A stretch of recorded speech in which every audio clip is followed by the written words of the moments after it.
요한복음 9장 13절에서 23절 말씀. 그들이 전에 맹인이었던 사람을 데리고 바리새인들에게 갔더라. 예수께서 진흙을 이겨 눈을 뜨게 하신 날은 안식일이라. 그러므로 바리새인들도 그가 어떻게 보게 되었는지를 물으니 이르되 그 사람이 진흙을 내 눈에 바르매 내가 씻고 보나이다 하니, 바리새인 중에 어떤 사람은 말하되 이 사람이 안식일을 지키지 아니하니 하나님께로부터 온 자가 아니라 하며, 어떤 사람은 말하되 죄인으로서 어떻게 이러한 표적을 행하겠느냐 하여 그들 중에 분쟁이 있었더니, 이에 맹인되었던 자에게 다시 묻되 그 사람이 내 눈을 뜨게 하였으니 너는 그를 어떠한 사람이라 하느냐. 대답하되 선지자니이다 하니, 유대인들이 그가 맹인으로 있다가 보게 된 것을 믿지 아니하고 그 부모를 불러 묻되 이는 너희 말에 맹인으로 났다 하는 너희 아들이냐. 그러면 지금은 어떻게 해서 보느냐. 그 부모가 대답하여 이르되 이 사람이 우리 아들인 것과 맹인으로 난 것을 아나이다. 그러나 지금 어떻게 해서 보는지 또는 누가 그 눈을 뜨게 하였는지 우리는 알지 못하나이다.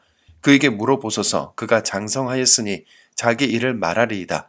그 부모가 이렇게 말한 것은 이미 유대인들이 누구든지 예수를 그리스도로 시인하는 자는 출교하기로 결의하였으므로 그들을 무서워함이러라. 이러므로 그 부모가 말하기를 그가 장성하였으니 그에게 물어보소서 하였더라. 아멘. 평생 앞을 보지 못하던 이웃이 갑자기 눈을 떴다면 우리는 어떻게 반응해야 할까요? 당연히 함께 기뻐하며 축제를 열어야겠죠. 그런데 오늘 본문에는 이 기쁜 소식 앞에서 미간을 찌푸리고 조사실로 부모를 불러 취조하며 어떻게든 이 기적을 깎아내리려는 사람들이 등장합니다. 바로 당대의 최고 권력자였던 바리새인들인데요. 오늘은 육신의 눈은 떴으나 영적인 실체를 전혀 보지 못하는 이 눈뜬 시각장애인들의 이야기를 함께 나누겠습니다. 주변 사람들이 눈을 뜨게 된 사람을 데리고 바리새인들에게 간 이유는 단 하나, 그날이 안식일이었기 때문입니다. 주님은 하고 많은 날 중에 왜 하필 안식일에 시각장애인의 눈을 뜨게 하셨을까요?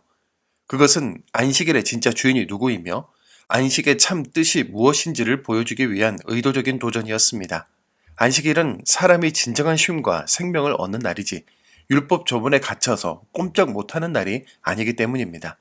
하지만 바리새인들은 분쟁에 빠졌습니다. 안식일을 안 지키는 걸 보니 저 예수는 하나님께로부터 온 자가 아니다 라고 말입니다.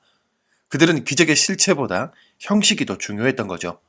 생명의 복음을 낡은 율법주의라는 가죽부대에 억지로 담으려다 보니 눈앞에 빛을 보고도 어둠이라 우기는 비극이 벌어진 겁니다. 내 안에도 이런 고집이 있지 않습니까? 교회는 이래야 해, 신앙생활은 이렇게 하는 거야 라는 나만의 틀에 갇혀서 은혜로 이루어지는 새로운 생명의 역사를 놓치고 있지는 않은지 돌아봅시다. 바리새인들은 이제 눈뜬 사람의 부모를 소환합니다. 그들의 목적은 진실을 밝히는 것이 아니라 협박을 통해 예수를 가짜로 몰아세우는 것이었는데요.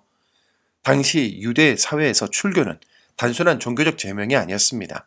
사회적 매장이기도 했고 삶의 기반을 빼앗아가는 사형 선고와도 같았습니다. 부모는 아들이 다시 볼 수 있게 된 것을 알았고 누가 고쳐주었는지도 짐작했을 겁니다. 하지만 그들은 저가 장성하였으니 저에게 물어보십시오 라며 책임을 회피합니다. 출교가 두려워 하나님의 은혜를 은혜라고 당당히 말하지 못한 것입니다. 참으로 안타까운 장면인데요. 손해를 보더라도 신앙 고백을 했더라면 얼마나 좋았을까요? 하지만 이것이 오늘날 내 모습이기도 합니다. 세상의 눈총이 무서워서, 직장에서의 불이익이 두려워서, 사람들의 평가가 무서워서 예수님이 내 인생의 참 주인입니다 라고 시인하지 못하고 적당히 발을 빼고 있지는 않습니까? 바리새인들은 누구보다 성경을 많이 알던 사람들이었지만 그들은 성경을 버리고 장로들의 유전으로 신앙의 지침을 삼았습니다. 그 결과 성경이 예언한 메시아를 직접 만나고도 그를 십자가에 못 박는 사람들이 되고 말았죠.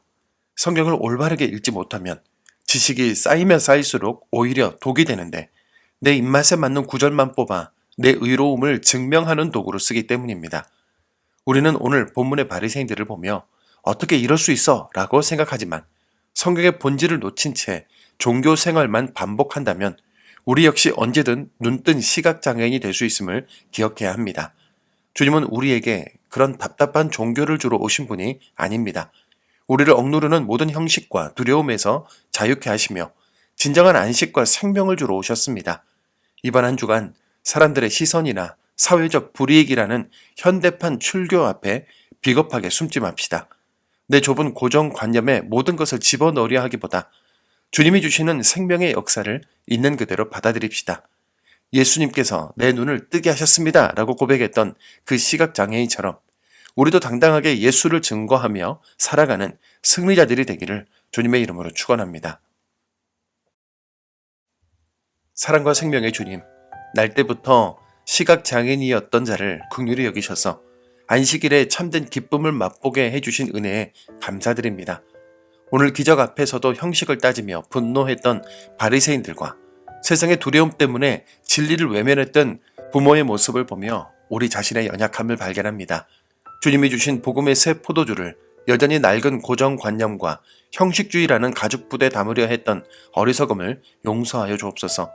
사람들의 인정과 세상의 평판이라는 출교가 두려워 정작 우리를 살리신 예수님의 이름을 부끄러워하진 않았는지 돌아보니 우리에게 담대한 믿음을 허락하여 주옵소서. 이제는 성경을 내 방식대로만 해석하지 않게 하시고 오직 생명과 안식을 주시는 주님의 마음으로 말씀을 대하게 하옵소서.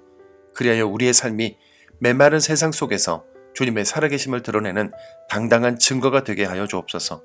예수님의 이름으로 기도드립니다. 아멘.